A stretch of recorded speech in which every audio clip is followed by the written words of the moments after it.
মিথিলার রুমে যেতেই দেখি মিথিলা তার দুলাভাইয়ের সাথে অন্তরঙ্গ মুহূর্ত পার করছে। মিথিলা আমার চাচাতো বোন। মিথিলা প্রায় অর্ধউলঙ্গ আর দুলাভাই শুধু শর্ট প্যান্ট। তাদের প্রেমলীলা দেখে আমি থমকে যাই। এটা দেখার জন্য মোটেও উপস্থিত ছিলাম না আমি মিথিলাকে ভালোবাসি, এটা মোটামুটি বাড়ির সবাই জানে। এই কারণে যে কত মার খেয়েছি তার কোনো হিসাব নাই। আমাকে বরাবর বলে দিয়েছে মিথিলাকে নিজের বোনের মতো দেখার জন্য।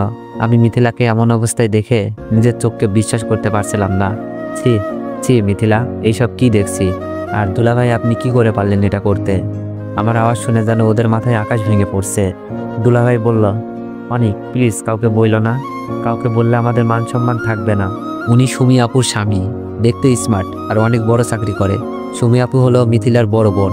আপু সকালে তার বাচ্চাকে ডাক্তার দেখাতে গেছে, সাথে চাচিও গেছে। চাচা নাই, মারা গেছে 3 বছর হয়। আব্বুও 2 পরিবারের প্রধান।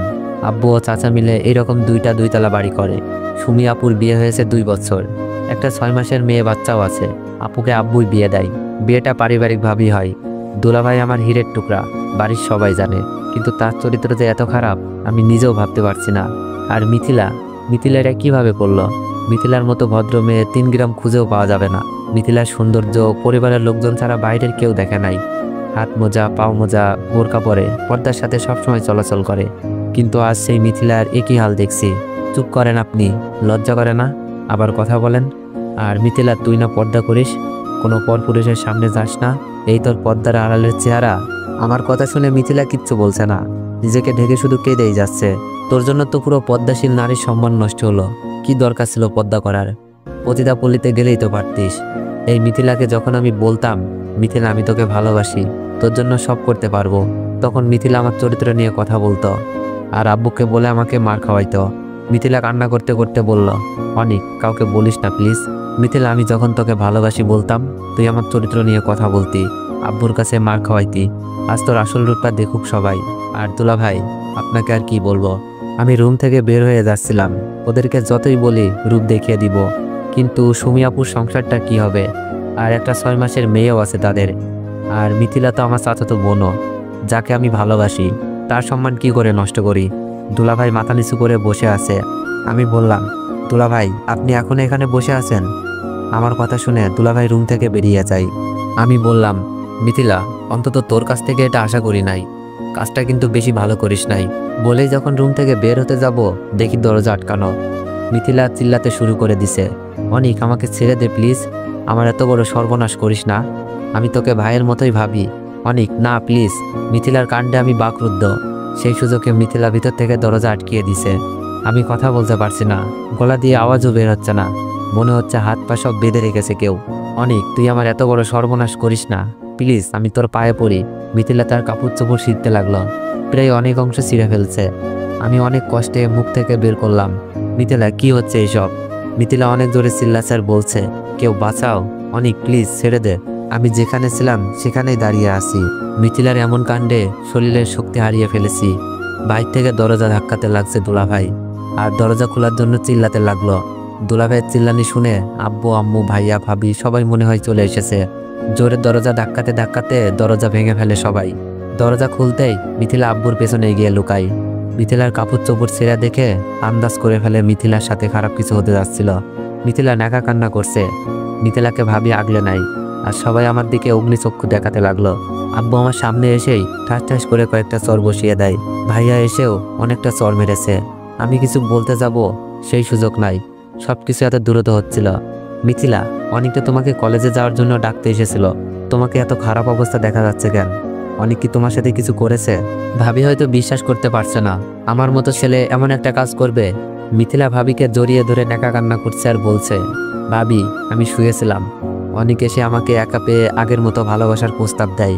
আমি বড় আব্বুকে জানাবো বলাতেই অনেক আমাকে বলে আমি নাকি অনেক মার খাওয়াইছি, তাই আজ তোমার ইজ্জত কেড়ে নিব। তারপর অনেক আমার সর্বনাশ করতে থাকে। আপনারা না আসলে আজ অনেক আমাকে কি যে করতো। মিথিলার কথা অবিশ্বাস করার কোনো কারণই নাই, আগেই বলেছি 3 গ্রাম খুঁজেও এমন মেয়ে পাওয়া যাবে না। আব্বু মিথিলার কথা শুনে যেন আরও রেগে গেলেন। তুই আমার ছেলে ভাবতেই লজ্জা লাগছে, যে নিজের চাচাতো বোনের সাথে এমন করতে পারে, সে অন্য মেয়েদের কি না করবে। তোর এই বাড়িতে কোনো জায়গা নেই, বের হয়ে যায় বাড়ি থেকে। আব্বুর কথা শুনে চোখ বেয়ে পানি পড়ছে। মাথা নিচু করে কান্না করতে করতে বললাম, আব্বু আমি কিছু করি নাই, ওই তুই আমাকে আব্বু বলবি না, আজ থেকে আমার একটা ছেলে, তুই মরে গেছিস। আব্বুর মুখে এই কথা শোনার থেকে মরে যেতে পারলেও অনেক বেশি খুশি হতাম। আম্মুকে বললাম, আম্মু আমি কিছু করি নাই। মিথিলা কথা আটকে দিয়েই আম্মু বলল, জানি না কোন পাপে তোকে পেটে ধরেছিলাম। আম্মুর মুখে কথা শুনে মনে হচ্ছে কলেজা ছিঁড়ে যাচ্ছে। আর কাকে বলবো, যেখানে আমার গর্ভধারিণী মাই বিশ্বাস করলো না, আমাকে কিছু বলতেও দেয় নাই। আমি দুলাভাইয়ের দিকে তাকালাম, মুখে শয়তানি হাসি। আর মিথিলা এখানে নেকা কান্না করছে। সুমি আপু চলে এসেছে, যার আদরে আমার বড় হওয়া, যে আপুটা আমাকে আপন ভাইয়ের মতো ভালোবাসে, আমাকে এখনো মুখে খাবার তুলে খাওয়াই। সেই আপুটাও সবকিছু শুনে কান্নায় বুক ভাসাচ্ছে। আজ আমি আপুর চোখও খারাপ হয়ে গেলাম। মিথিলার রুম থেকে বের হয়ে আমার রুমে গিয়ে কাপড় চোপড় গোছাচ্ছি, কারণ এই বাড়িতে আমার জায়গা নেই। আর আমি কোন মুখে থাকবো এখানে, যেখানে সবাই আমাকে দর্শক বলে জানে। কাপড় গোছানো শেষ, রুম থেকে বের হব, এমন সময় ভাবি আমার রুমে আসলো। ভাবিকে দেখে আমি মাথা নিচু করে দাঁড়িয়েছিলাম, কারণ ভাবি আমার মায়ের মতো আদর করে। আমার টাকা পয়সার অভাব ভাবিই পূরণ করে। ভাবি সুমি আপুর মতোই আমার একটা বড় আপু। ভাবি বলল, এটা তুমি কি করলে অনিক? আমরা তো মিথিলার সাথে তোমার বিয়ে দিতে রাজি ছিলাম। আব্বুকে না হয় আমরা বুঝিয়ে নিতাম, তার জন্য জোর করে। আমি কান্না করতে করতে বললাম, ভাবি আমাকে মাফ করে দিও, আমি পারি নাই সবার সামনে সত্যটা বলতে। ভাবি বলল, কি সত্য বলতে পারো নাই? আমি বললাম, ভাবি কথা দেন, কথাগুলো কাউকে বলবেন না। ভাবি বলল, বলো, বলবো না কাউকে। আমি কান্না সুরে বললাম, ভাবি আমি মিথিলার সাথে এমন কিছুই করি নাই। ভাবি বলল, তাহলে মিথিলার কাপড় চোপড় ছেঁড়া কেন? ভাবি আমি মিথিলাকে ডাকতে গিয়ে দুলাভাই আর মিথিলার পাপ কাজে লিপ্ত থাকতে দেখি। আমি তাদের অপমান করি, ভয় দেখাই, বাড়ির সবাইকে বলে দিব। কিন্তু পরে আপুর সংসার আর মিথিলার সম্মানের কথা ভেবে থমকে যাই। আমি রুম থেকে বের হতে যাচ্ছিলাম, দুলাভাই বাইর থেকে দরজা লক করে দেয়। মিথিলা জোরে জোরে কাঁদতে থাকে আর কাপড়গুলো ছিঁড়তে থাকে। তারপর ভিতর থেকে লক করে দেয় মিথিলা। বাইর থেকে দুলাভাই দরজা ধাক্কাছে আর চিল্লানি শুনে তোমরা এসে আমাকে এই পরিস্থিতিতে দেখলা। আমি কাকে বলবো এই কথা, কে বিশ্বাস করবে বলো? এই বলে কেঁদে কেঁদে রুম থেকে বের হতে যাচ্ছি। ভাবির চোখেও পানি, ভাবি বিশ্বাস করলেও নিরুপায়। ভাবি বলল, কি বলছো অনিক? তাদের পাপের বোঝা তোমার উপর চাপিয়ে দিয়েছে? আমি বললাম, ভাবি তুমি কাউকে বলো না প্লিজ, মিথিলার সম্মান আর আপুর সংসার নষ্ট হয়ে যেতে পারে। ভাবি বলল, জানি না অনিক, কে মিথ্যা বলছে আর কে সত্য বলছে।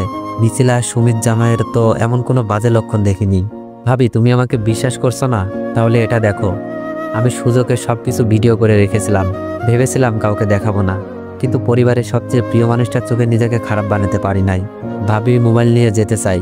অনিক এই ভিডিও এখনই আব্বুকে দেখাবো। ভাবি প্লিজ কথা দিয়েছো কাউকে বলবা না। সবার চোখে খারাপ হলেও তোমার চোখে যেন ভালো হয়ে থাকতে পারি, তাই তোমাকে সব বললাম। কথা শেষ করতেই ভাইয়া ভাবিকে বলছে, এই ধর্ষকের সাথে কিসের এত কথা?